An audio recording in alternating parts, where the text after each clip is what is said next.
One day, you will remember that feeling, though. You will remember that since you are eternal, you never get it done. And since you are eternal and you never get it done, that means there must always be unfulfilled desires.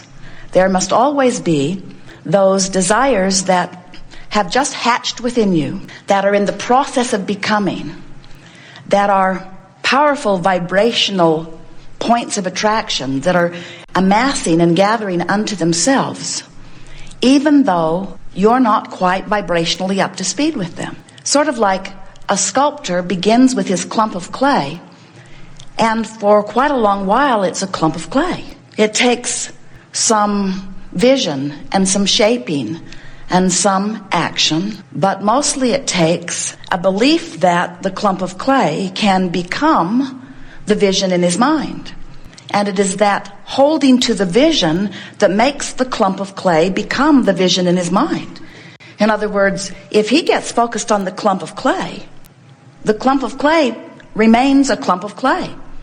If he says to everyone, "Oh yeah, I've got this ugly old clump of clay. It's supposed to be something beautiful, but look at it. It is an ugly old clump of clay." And they say, "Well, why?" And he says, "Well, it's just the way it is. It's as long as I've known it, it's just been this ugly old clump of clay." And of course that's ridiculous, because the sculptor has a vision in his mind, and he means to mold the clump of clay to match the vision in his mind. And that's what you are doing as creators. Only your clay is the vibration that surrounds you. Your clay is the thought and the way the thought feels. That's your molding of the clay mechanism. But you must focus upon the vision, and when you do, everything that you are about begins to match the vision. It's just the way it is. You may have been hearing us say that there are 3 steps to the process. Step 1 is you must ask, and of course the asking comes easily from you because the contrast extracts it from you. The contrast causes constant preferences to be born within you. And these preferences shoot out of you vibrationally like rockets. We say that because they happen sharp and fast. Rockets of desire shoot out of you, and in the moment that a preference or a desire is born within you, even if you don't speak it in your words, Source agrees with your new preference. The evolution of the species, the evolution of all species, is about that. Think about what that means. You are source energy, you know that?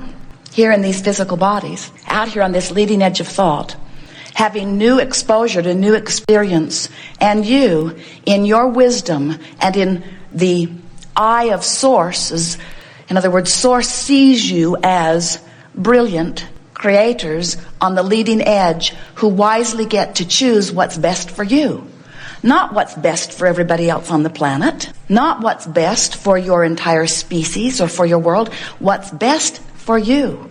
Even the cells in your body are choosing what is individually best for each of them. And Source, because it understands the system so well and understands the perfection of the individual getting to choose for self, agrees every time you choose. Now, it's important that you understand what we mean by choosing, because we're not talking about the words that you use. We're talking about standing in a situation where someone is rude to you, where you choose, whether you offer words or not, that you would like to be treated nicer. Or in a moment when you are rude to someone, where in that moment you choose that you would like to treat them nicer, or that you would like them to respond better to what you are offering. When you are sick, you choose wellness, whether you know that you do or not. When you don't have enough money, you choose more money. When you are confused, you choose clarity. You do. We know you do, because we know the way the contrast works. So whether you put words to it or not, friends, you are choosing, and from the perspective of Source, you are choosing not just wisely, but perfectly for you. And it is seen to be so perfect that in the moment of your choice, big, small, broad, narrow, no matter what the choice is about, Source agrees with you instantaneously. So step 1, your choosing and Source answering happen in that moment. And that is one point of what we're going to talk all day here about, The 2 points of vibrational relativity. That's 1 point. What you want and source's agreement with that. Now, to help you understand what we're getting at here, before any choice or guidance can accurately be given, you have to know where you are in relationship to where you want to be. The guidance systems in Jerry and Esther's vehicles operate that way. The systems with the satellites in the sky and the antennas on the roof and the computers in the bus, the systems know where they are. Point 1 of the vibrational relativity. Then they program in where they want to go. And now Magellan, or in this case Pioneer, there are many of them that are out there, calculates the route between where they are and where they want to be. Magellan says, please proceed to the highlighted route. And if they diverge from the route, Magellan says, please return to the highlighted route, please return to the highlighted route, please return to the highlighted route. Because she can tell, it's a woman's voice, the man's voice was far too bossy. She can tell that they are not on the route that has been calculated to be the best route from where they are to where they want to be. Well, you have the same guidance within you. You banged around in contrast and you gave birth to a rocket of desire, which is what you want. And now you are offering comments, thoughts, observations, vibrations about something where you are. So if you have launched rocket after rocket after rocket after rocket, and you have of desire for money, and you have desire for money, and you are complaining about not having enough money, your Magellan is saying, please return to the highlighted route.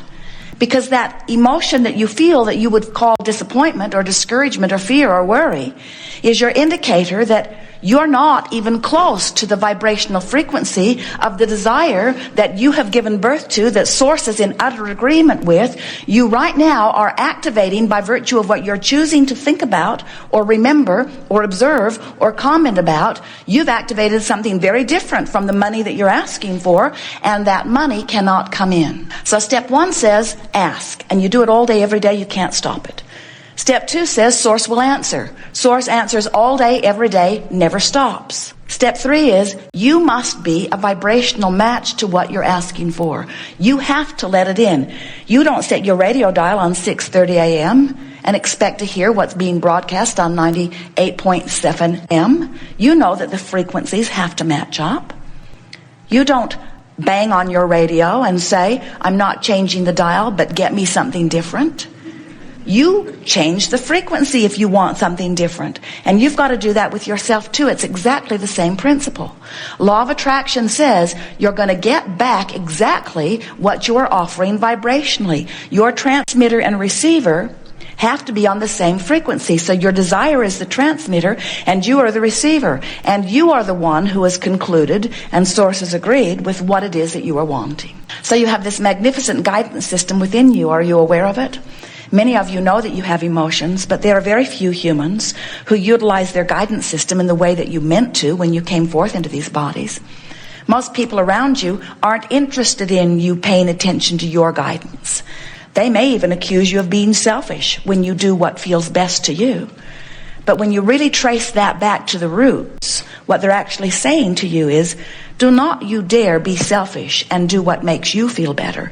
Instead, you should be unselfish and do what makes me feel better. And we say, there's something screwy in that. Because what they're saying to you is, disregard the guidance that you were born with and the arrangement that you established with Source when you made the decision to come here. Set all of that aside, the whole basis of your existence, and do what this group of squeaking wheels has decided would make them feel better if you would do it. We understand how people come to that. In other words, if you don't understand about law of attraction, and you don't understand that you are always offering a vibration, and you don't understand that the vibration that you offer and what comes back in terms of manifestation always matches, we can understand how you might be like so many humans where you are trying to change the conditions in order to feel better. We understand that.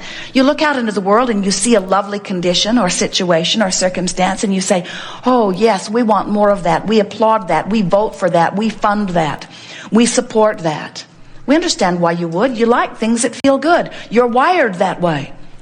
And so it's not hard to understand why, when you look at something you don't want and it makes you feel awful, that your logic would say, we need to do something about changing that circumstance. But the problem with that is you don't get to choose the circumstances for others. That's outside your creative license. And so when you say to anyone, a stranger or a mother or a daughter or a son or a lover, you're making me feel bad. You need to change your behavior so that I can feel better. You have disempowered yourself, and you've put both of you in a terrible trap, because you are saying you need to be different than you are so that I can feel better.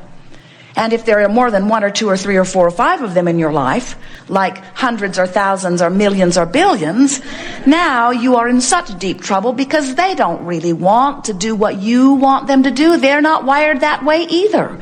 You are all selfishly wired to align with your source. And we promise you, you will never be in alignment with source and do something that is detrimental to you or anyone else.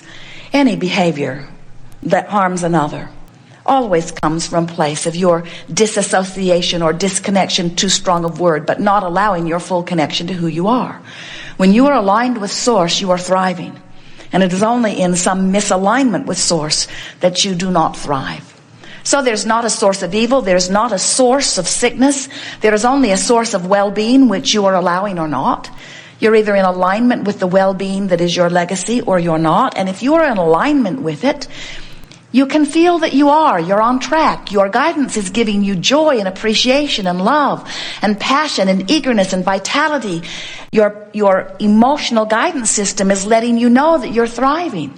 But if you are feeling fear or depression, you're really not in alignment with who you are. And it doesn't mean you're bad. All it means is, by virtue of something that you've been giving your attention to, you've trained yourself into a vibration that's not letting the signal that is true to your source, that is who you really are, come through in a clear way. And while you may have moments of feeling better, the way you feel is your true indication of your alignment, your connection. You're allowing yourself to be the true extension of source that is you.